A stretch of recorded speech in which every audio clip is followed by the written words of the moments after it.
T8 como um nutriente considerado indispensável para o corpo humano e ela é considerada um composto orgânico solúvel em água que é sintetizada pelo fígado em pequenas quantidades. A colina hoje ela não é considerada nem uma vitamina nem um mineral, mas ela tem sido denominada por alguns especialistas de vitamina por ela apresentar algumas semelhanças em relação às vitaminas do complexo B. E uma das principais funções da colina consiste na regulação de algumas funções metabólicas que ocorrem no fígado, no sistema muscular, no sistema nervoso e no cérebro. A colina ela tem muito benefício em relação ao aumento das sinapses nervosas. Então, pacientes que apresentam déficit cognitivo, eles são muito beneficiados com a suplementação de colina. A colina, além dessa melhora de atuar como precursor da acetilcolina, e a acetilcolina, a gente sabe que ele é um neurotransmissor essencial que está envolvido com a memória, a colina ela também tem um papel na produção de gorduras para manter a integridade de algumas membranas celulares. E ela também ajuda no transporte de gordura, na prevenção contra acúmulo de gordura e o próprio colesterol. Outro ponto importante é que ela atua na síntese do DNA e em conjunto com outras vitaminas, com folato e com a vitamina B12. A colina, ela tem um papel bem significativo em relação à melhora cardíaca. É um estudo publicado pelo periódico científico chamado Área Aterosclerosis em 2011. Ele indicou que alta ingestão de colina tem uma relação de redução do risco de doenças cardíacas. Então, alguns estudos já mostram que níveis altos de homocisteína no sangue, eles estão ligados a um aumento do risco de doenças cardiovasculares. E o fato é que essa deficiência nutricional, incluindo a de folato, ela pode causar um acúmulo da homocisteína no sangue. Então, a presença do folato e da colina em quantidades adequadas, elas ajudam a converter a homocisteína em metionina. E essa conversão faz com que ocorra a redução do risco de doenças cardíacas. Daí a importância da suplementação de colina para pacientes cardíacos. Então, existe benefícios da colina tanto para a função muscular quanto para o fortalecimento da parte cardíaca, incluindo o coração. Em relação à saúde cerebral, a colina ela é um precursor da acetilcolina e a acetilcolina ele é considerado um neurotransmissor extremamente importante para regular funções como a memória, a inteligência, o humor. Então, esse neurotransmissor, ele também atua no desenvolvimento do funcionamento cerebral. Então, várias pesquisas, elas já indicam benefícios em relação à suplementação de colina, tanto para melhora da função cognitiva em relação à memória, e essa melhora da função cognitiva, ela tem atuação tanto a curto quanto a longo prazo em adultos. Alguns estudos relacionam que essa suplementação vai ser mais indicada para pacientes entre 50 a 85 anos.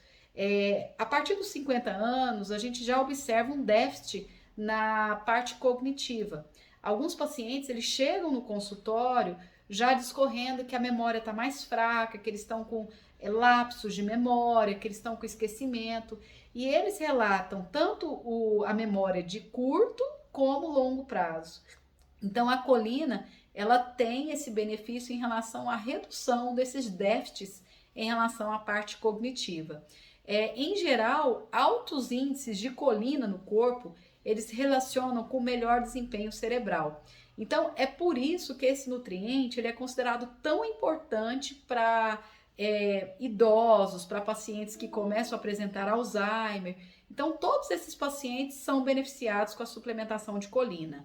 Alguns estudos observacionais, eles também indicam que a colina, ela ajuda tanto a diminuir a ansiedade quanto a reduzir alguns transtornos mentais, principalmente transtornos bipolares. Então, faz-se recomendada a suplementação nesses casos. Em relação ao fígado, Algumas evidências científicas, elas já indicam que a deficiência de colina, ela pode resultar em aumento da incidência de doenças hepáticas. Então, a fosfatidilcolina, ela é produzida a partir da colina e ela participa da quebra de gordura no fígado. Então, quando esses níveis de colina estão muito baixos, nós temos uma redução dessa quebra de gorduras no fígado, fazendo com que ocorra esse acúmulo de gorduras no fígado. Então, nós podemos associar a suplementação de colina para pacientes que apresentam esteatose hepática, porque a partir do momento que nós temos um suplemento que favorece a quebra das gorduras, do acúmulo de gorduras no fígado, nós vamos favorecer a redução da gordura no fígado. Então, de acordo com um estudo recente, ele foi publicado em 2014 no Journal of Nutrition. Esse estudo ele envolveu 56 mil pacientes e ele foi publicado, e esse estudo ele foi com mulheres na faixa de peso ideal e elas consumiam colina. E essas pacientes que consumiam colina, elas apresentaram um risco de 28% de redução da incidência do desenvolvimento de doenças hepáticas, principalmente esteatose hepática, quando comparados ao mesmo grupo que não fez a suplementação de colina. Então, faz-se necessária a recomendação de colina para pacientes que estão em tratamento de esteatose hepática. A colina ela também tem sido muito utilizada no caso de pacientes que querem melhorar a performance cognitiva. Então, ela é importante para a formação da mielina, e a mielina ela é uma membrana que recobre os neurônios. Então, de acordo com algumas pesquisas, principalmente do Massachusetts Institute of Technology, o revestimento da mielina ele é essencial para funções da inteligência e para melhora do QI. E a colina ela também melhora a mielinização, que é um fenômeno que através do qual o impulso nervoso ele é conduzido mais rapidamente. Então, quanto maior a velocidade da condução do impulso nervoso, melhor vai ser o cognitivo do paciente. Então, a colina ela tem um papel muito significativo em relação à melhora cognitiva. De acordo com o estudo de 2015, publicado no Clinical Interventional of Aging, o declínio cognitivo ele acontece por causa também da redução da acetilcolina. Então, segundo os estudos que foi feito com 1.391 pacientes, eles estavam com consumo de colina e eles apresentaram um melhor desempenho cognitivo, incluindo tanto a memória verbal quanto a memória visual. Então, além de aumentar a produção da acetilcolina, um ponto essencial para o bom funcionamento cerebral consiste na prevenção do declínio cognitivo. Então, isso inclui a proteção do cérebro contra a degeneração. Então, faz-se muito recomendado a utilização da colina. A colina também ela pode reduzir doenças que são neurodegenerativas, como doença de Parkinson, doença de Alzheimer. Ela ajuda no tratamento de transtorno de humor e ela também pode ajudar na melhora de função cognitiva em pacientes com esquizofrenia e pacientes com autismo. O nutriente ele também ajuda na recuperação de lesões cerebrais, que quando nós temos a prevenção do acúmulo de gordura que não é metabolizada no organismo, isso vai melhorar o funcionamento cerebral. Então, essas sinapses nervosas elas vão ser mais rápidas e vai haver uma melhor manutenção das células nervosas, fazendo com que aumente a saúde da população, além dos alívios em relação a sintomas de declínio cognitivo, falta de memória. Alguns pacientes com início de glaucoma também se beneficiaram muito com a suplementação de colina. Outro ponto que é importante é o seguinte: em relação à recomendação, é muito importante a gente verificar a faixa etária, a idade do paciente, quais os medicamentos que ele faz uso, e existe algumas dosagens recomendadas. Então, para cada idade, nós vamos ter uma recomendação.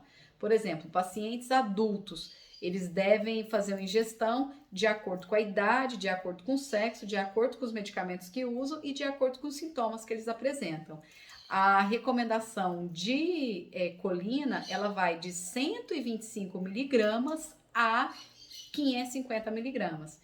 Então, o nutricionista ele vai fazer essa avaliação para qual é a melhor recomendação para o paciente. Muitos pacientes perguntam, mas quais são os principais sintomas que o paciente apresenta quando ele está com déficit de colina? O paciente ele vai apresentar esteatose hepática, dor muscular, perda de memória, alteração de humor, dificuldade de aprendizagem, declínio cognitivo e principalmente alguns danos a nível cerebral. É importante a gente relatar que nós temos que avaliar o paciente como um todo. Muitas vezes o paciente fala, eu vi o vídeo, eu tô com deficiência de colina. Não, é importante a gente avaliar histórias pregressa, bioquímica, exames bioquímicos, quais os medicamentos que o paciente faz uso, para a gente verificar se algum medicamento pode ter levado à redução da colina, e tudo isso pode favorecer essa redução. Alguns alimentos que são muito ricos em colina são fígado de boi, grão de bico, salmão, ervilha, peito de frango, couve-flor, ovo, peru, leite de cabra, bacalhau e brócolis. A suplementação da colina, nós devemos sempre avaliar entre quais são os benefícios e as contraindicações para cada caso. Então, não é uma suplementação que deve ser, você deve fazer uso indiscriminado. Não, nós precisamos fazer uma avaliação do paciente. E ainda que seja absolutamente possível, níveis adequados de colina apenas por meio de uma alimentação balanceada, há alguns casos que a gente precisa da suplementação. Então, é importante que a gente avalie caso a caso. E é importante também a avaliação do nutricionista, porque alguns suplementos eles podem competir com os outros e diminuir a absorção do mesmo. Então, é importante a gente evitar fazer a autossuplementação. Por isso que é tão importante uma avaliação com o nutricionista para a gente poder indicar o que é melhor para cada caso. E lembrando que a colina ela é muito importante para o metabolismo em geral, ela tem uma atuação indescritível na função cognitiva, na função cardiovascular e no desenvolvimento infantil. A obtenção da colina pela via alimentar sempre vai ser a melhor opção, mas em alguns casos a gente recomenda a suplementação. E o ideal também é assim, aumentar muito os alimentos que são ricos em colina e sempre você tentar priorizar uma alimentação mais saudável possível. Então, eu espero que vocês tenham entendido sobre a colina. Realmente esse suplemento, ele é muito recomendado no sentido, em cada caso, quando o paciente faz a indicação do mesmo. E eu espero que eu tenha ajudado vocês. Se vocês tiverem gostado desse vídeo, ajude a gente compartilhando, comentando, que sempre vai ser muito bem-vindo sugestões e as dúvidas de vocês que a gente puder sanar.